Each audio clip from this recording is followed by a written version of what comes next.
Good morning. It's Tuesday, May 26th. Welcome to the Doctor's Inn, Ask Dr. Arwady. I'm Sybil Madison, your Deputy Mayor for Education and Human Services, and I'm here with Dr. Allison Arwady. Morning. Your Commissioner for the Chicago Department of Public Health. We're here to answer your questions and give you the latest data on COVID-19 in Chicago. You can put those questions in the chat box below.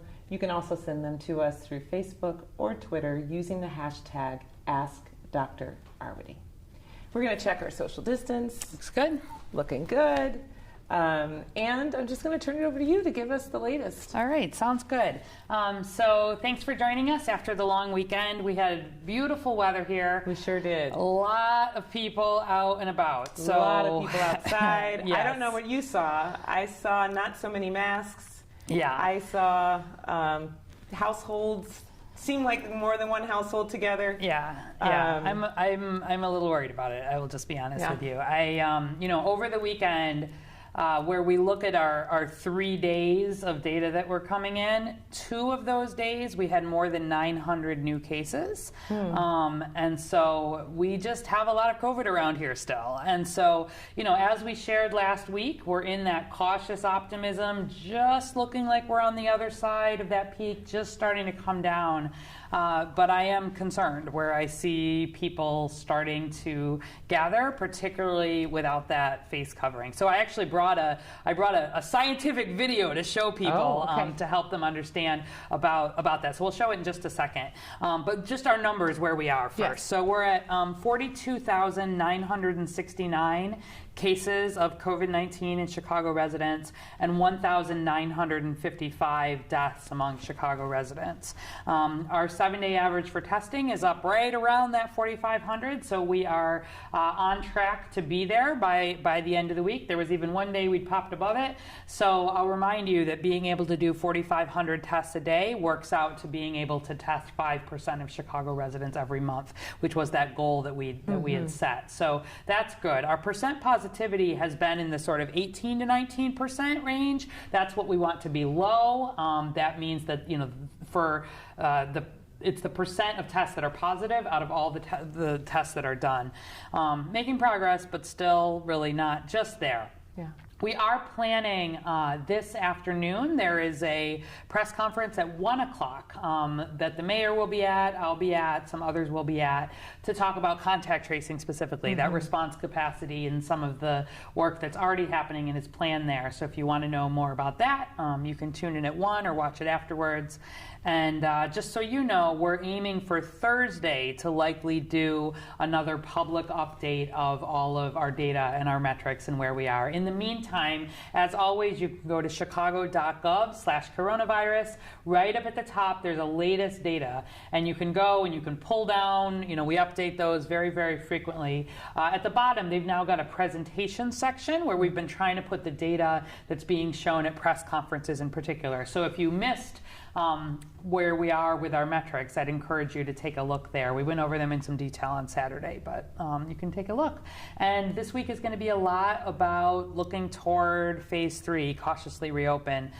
There is guidance coming out that the state has put out, that the city will be adding on to, related to all of the different industries and what that next phase is looking like. So it's, I think, going to be a lot of questions and a lot of interest in that. Yeah. But we want to make it to that next phase. We right? do. We want to make it to that next phase, and that means really encouraging people not to be expanding that bubble any sooner than we can and should be. We're still under the stay-at-home order, and we really want people keeping that 6-foot distance and wearing that face covering. So let's actually pull up, if we can, the video. Don't run it just yet. I want to give some background. So this is from a New England Journal of Medicine report that came out just in the last week or so, and it got some attention, but I thought we would actually take the time to show one of the videos that was part of the actual article, because this is getting at, people had some questions about how much does it actually help when I wear a face mask, right? Like what is, is there any evidence behind this? And this article did a study where they actually had people using special light that lights up the droplets that come out from people's mouths, and had people practice sort of saying, stay healthy, just speaking it loudly, sort of yelling it with and without face masks, and then with this light that really shows in a research setting what a difference kind of wearing a face mask actually makes in terms of how much this is coming out. So let's try to play the video, and hopefully the sound will work because we need to be able to hear the people say it. Okay, here we go.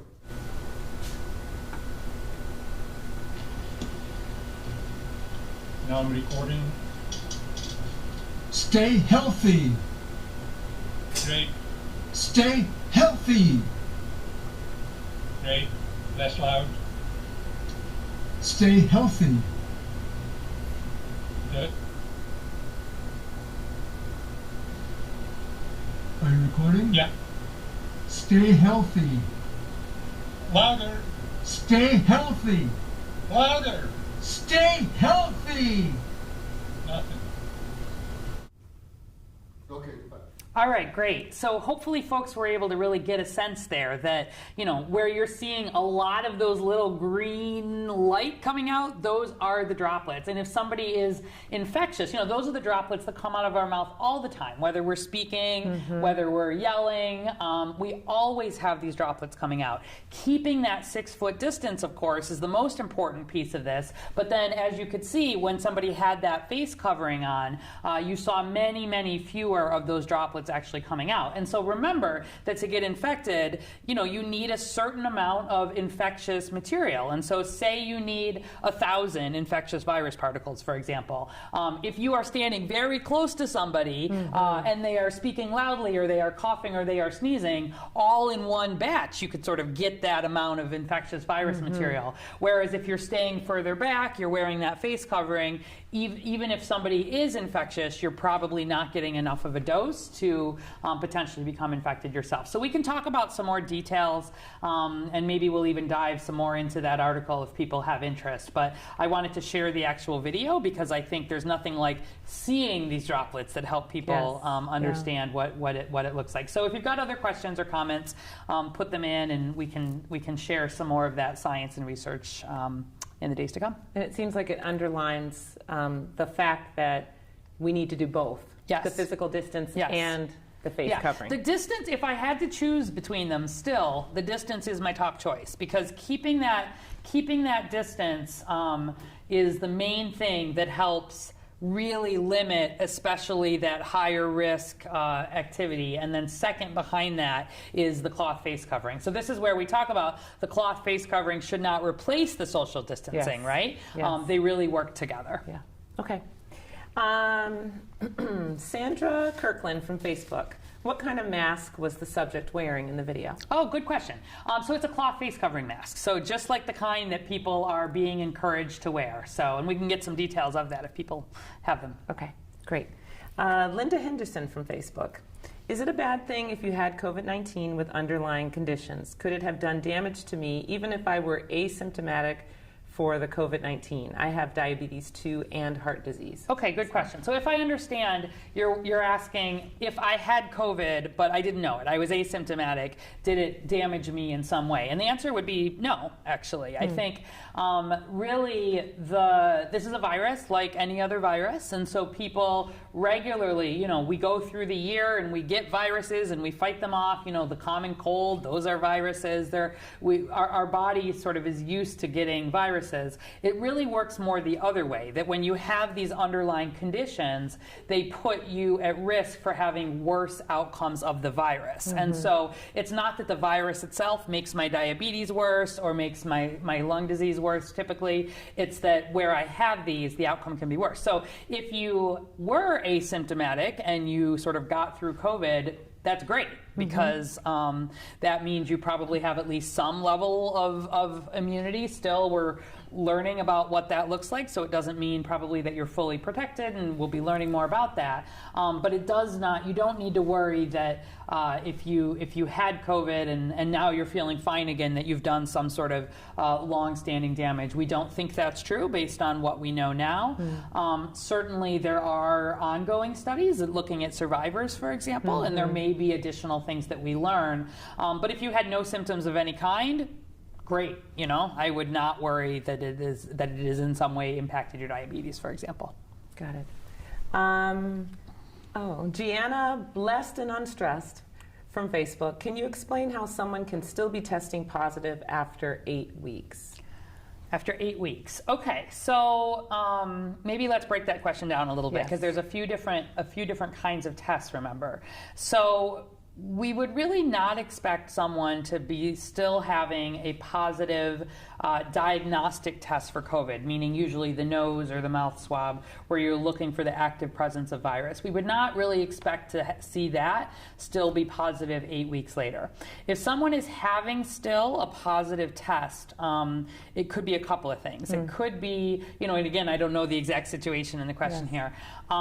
It's not, somebody would not have COVID and be infectious for 8 weeks. That's not how this works. And so there can be people who still have small levels of virus that you can find, but they're not infectious with it. They're not spreading it. Dead virus. Even that is unlikely after 8 weeks. And so I think it's more, maybe somebody's been sick all along for 8 weeks and they finally get tested. I think it would be that probably was not all COVID necessarily, but also you might be talking about an antibody test possibly. Yes. So the antibody test, remember, that's the blood test that is the one that looks to see, have you previously had COVID, and then your body has actually built up some immune response to it. And that we expect to be positive 8 weeks later or 12 weeks later or weeks later. And so I hope that kind of answers the question a little bit. I don't know exactly the kind of test. If you want to put in some more details about the test, we could maybe answer it a little bit more. But 8 weeks later, we would not expect somebody to still be spreading disease for sure. We would not expect them to have virus that would be alive. And we would not really expect to still have a diagnostic test be positive. So either they didn't get tested earlier and now they're getting tested and it probably wasn't COVID earlier, or we're talking about an antibody test, and that one we do expect to be positive later. Yeah. And the antibody test is a blood It's a blood test. It's a blood test. If you had blood drawn, Yeah. then that was the antibody test, Exactly. not the diagnostic test. Okay. At Shigoguy on Twitter, what is the risk of transmission with passing someone outdoors? So if we're just passing. Yeah, it's pretty low. Where we think about risk, the things I want people to think about, first and foremost, how close are you? Are you keeping that physical distance? And then what is the amount of time, right? Again, if we get back, even like that video that we showed, those droplets, right? It's not like one droplet will be enough to infect you with COVID. Like gets into how much virus is in the droplets and how much exposure do we need to have. And that's where, a big, in your face, cough, sneeze, etc., it would be possible that just from that one interaction, you could become infected with COVID. Or if you're within 6 feet for 10 minutes, that gets at more of just the speaking and the breathing, but there's enough sort of close contact that you could potentially get that in. When you're passing somebody very briefly, even if you're more than 6 feet away, I'm not concerned, honestly, especially outside. If you're within 6 feet and you're outside, the risk is really pretty low there too. And so that's where we talk about the risk is not zero. You're never going to make the risk zero unless you're completely staying away from other people. But it's pretty low risk. And so that's where trying to keep that 6 foot distance when you're out of doors, wearing the cloth face covering helps protect others. I know we've gotten a lot of questions in from runners who say, I just can't wear it. Fine, keep your 6 foot distance then. Really, that's your responsibility. If you're in a setting where you just feel like you can't wear it, you have to have the 6 foot distance then. And so that means not being in places where a lot of other people are going to be exercising and trying to keep the distance from the crowd.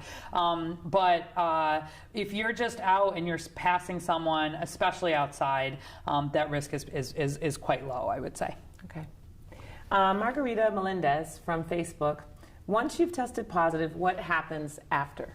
Okay, so once you've tested positive, and again, I'm presuming this is the diagnostic test where you yourself are probably sick and having some symptoms. So number one, we want you to be isolated, meaning for 10 days from when your symptoms started, we want you not being in close contact with others. So even if you're an essential worker, you must stay home. If you've got folks at home, this is where we want you trying to limit interactions with them. So it's the one setting where we would potentially want people wearing cloth masks if they're able to, even within the home. Trying to sleep in a separate room, if possible, even use a separate bathroom. Being very careful about, things that the people are touching. Doing a lot of extra cleaning. This is also where, if you're not able to keep your distance at home, or you've got people who are really high risk, this is where you'd be a good candidate for that isolation housing. Remember, the city has available free of charge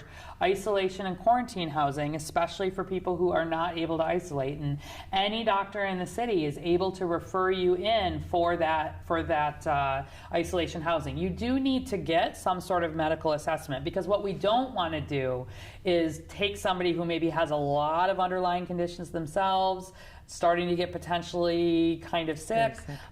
We don't really want to put you in a hotel and then run the risk that you're getting sicker and not getting the medical care that you might need. And so you need to have an assessment. It can be virtual. It can be, over the internet, for example. But we do need a doctor to sort of agree that you would be appropriate for that isolation and quarantine housing. But really, if you test positive, we need you to make sure that you are keeping good track of your health and being in touch with a healthcare provider, all right? So that's where it's important. If you've got a doctor, you're talking to them. If you don't have a doctor, we're working to get you set up with one, like a federally qualified health center or others. Because we know that people actually, it's not always the first few days that are the biggest concern. We see people 5 to 10 days into illness actually starting to have more problems. And so that's where really being conscious of, like, how am I doing with my symptoms?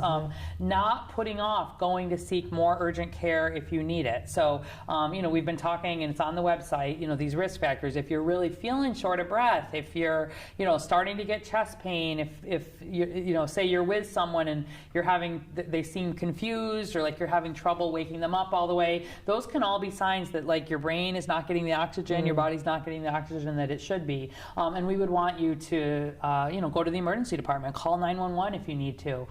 Really make sure that people are getting into care if they need to. This is where the pulse oximeter, that ability to sort of measure the oxygen level, becomes important. And so that's where, again, sometimes people have this available at home, but if not, this is where, you would go into your doctor's office, and there's things to help keep the infection in control. You'd want to be wearing your mask, etc. But we don't want people avoiding care if they are starting to really feel unwell, especially if you've got those underlying conditions.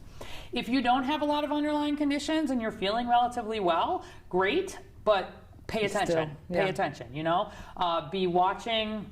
Make sure you're not developing symptoms and still keeping that isolation. Once it's been 10 days from symptom onset, if you had that relatively mild case, if it's been 10 days and the last 3 days of that you're feeling back to normal, you are free to return to your prior activities, which, of course, under the stay-at-home order, you should still be staying at home if you're not an essential worker. But otherwise, you can go out, you can get your groceries, you can do your things, you'd be considered through COVID. So it all just depends a little bit how you're doing. But bottom line is, try to limit any opportunity to be spreading it, and be in touch with a medical provider, especially if you've got any underlying conditions. And if things start to get worse in any way, don't hesitate to seek care. Yeah. And you mentioned if you don't have a doctor and you need to find a federally qualified health center, you can go online at findahealthcenter.hrsa.gov. And that link is on the coronavirus website. So if you go to chicago.gov/coronavirus and click into you're having symptoms. The other thing is, I would encourage you, again, if you've not registered for the Chicago COVID Coach, please do that. You can do that off the website, but that's where you can put in, these are the symptoms I'm having, and we can do it via text message, but it lets you sort of report in your symptoms. It lets us help you get connected to testing, and it lets us also just give you advice about what you need to be doing in terms of how long you need to stay out, how long your contacts need to be quarantining, some of that information. Okay, Greg Jackson Sr. from Facebook. Should the general public wear gloves? No. And I like that question.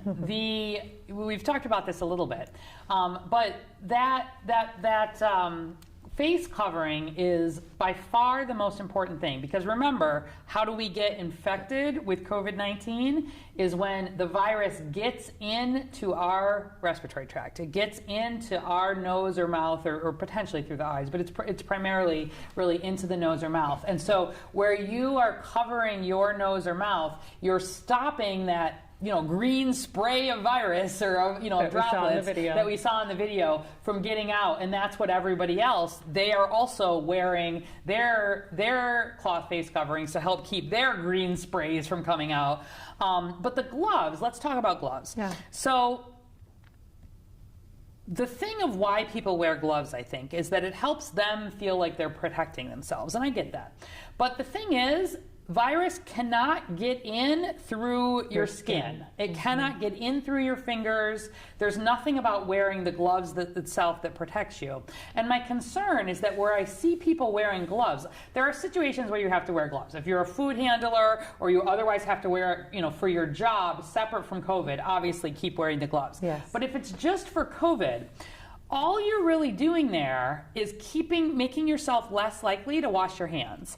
And the risk is that when you're wearing the gloves, I see people wearing these gloves and then touching their face. Yes. And that is really bad, because you've picked up all the germs on your gloves. You've done nothing to protect yourself, and in fact probably picked up more germs than you would if you're just wearing, if you're just doing the hand washing.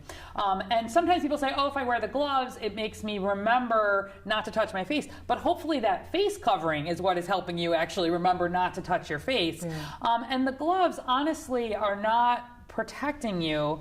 And they're probably doing more to have people wash hands a little bit less. So I really do not make recommendations for the gloves. The face coverings for sure, but especially if the gloves help people feel protected, but then are not actually protecting them, I think that can actually work against us a little bit. Yeah. So.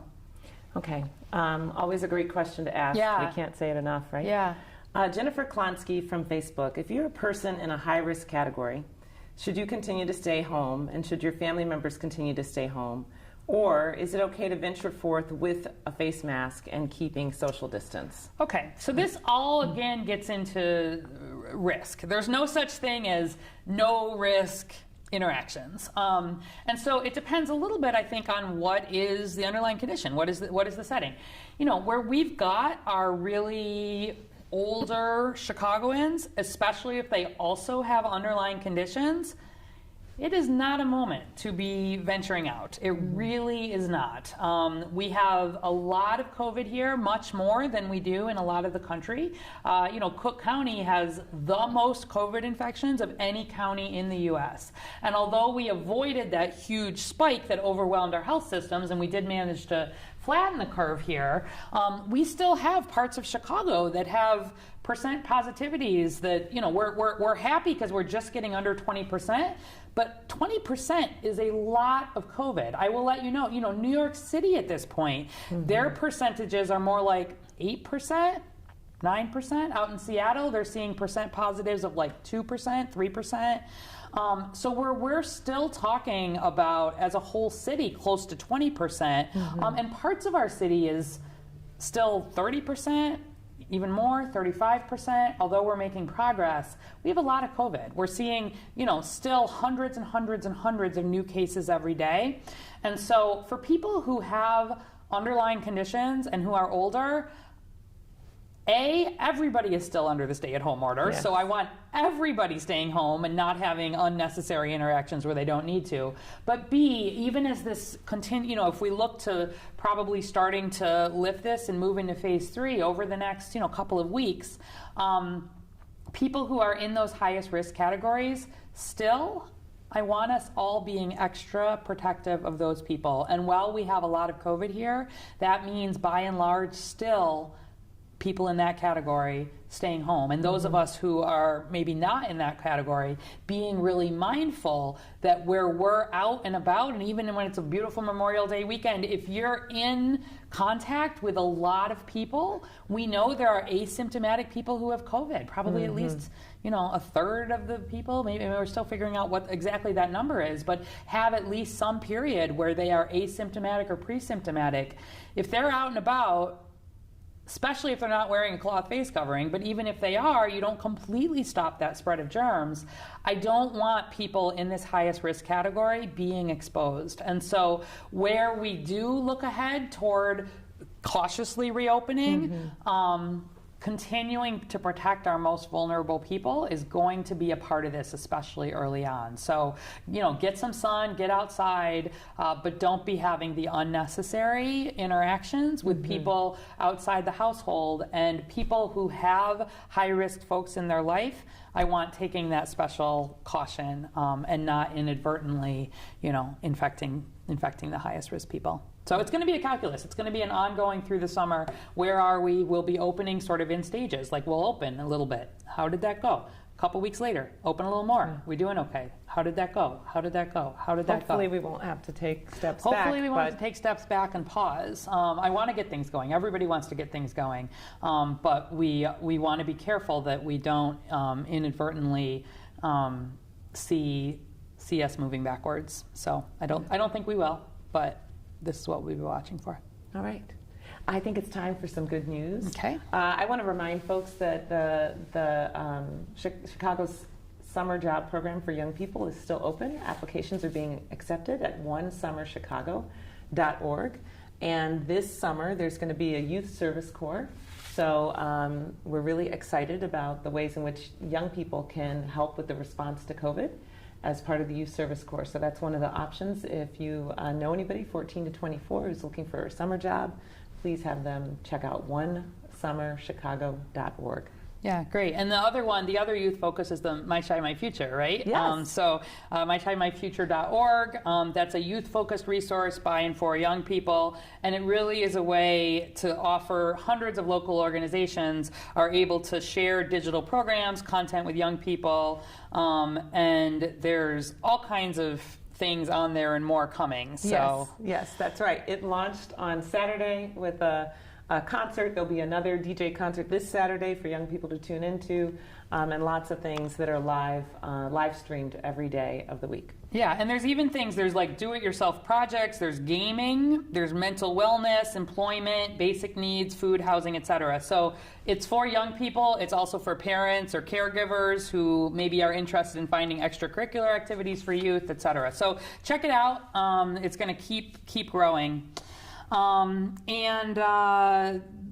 There's a website here called healthcareheroesproject.com. So www.healthcareheroesproject.com that is collecting real stories of fighting coronavirus. There's a doctor in Uptown who has helped put this together, and it's a Chicago-based project, but they're highlighting workers from really around the world, which I think is pretty cool. Nice. So including in hard-hit Italy and Romania and Morocco, and healthcare workers can submit their story to the project team, or they're doing interviews, just working to collect people who are working in healthcare broadly. I mean, it's kind of cool because it's a Chicago-based project, but then really opened around the world in a way that these virtual projects sort of can be. So I think it's a new initiative. So if you're interested in checking it out, or you know somebody who's working in the healthcare field maybe who has a story to tell, they're trying to collect these stories too and think about it as a history sort of project. Yeah. So check it out, https www.healthcareheroesproject.com.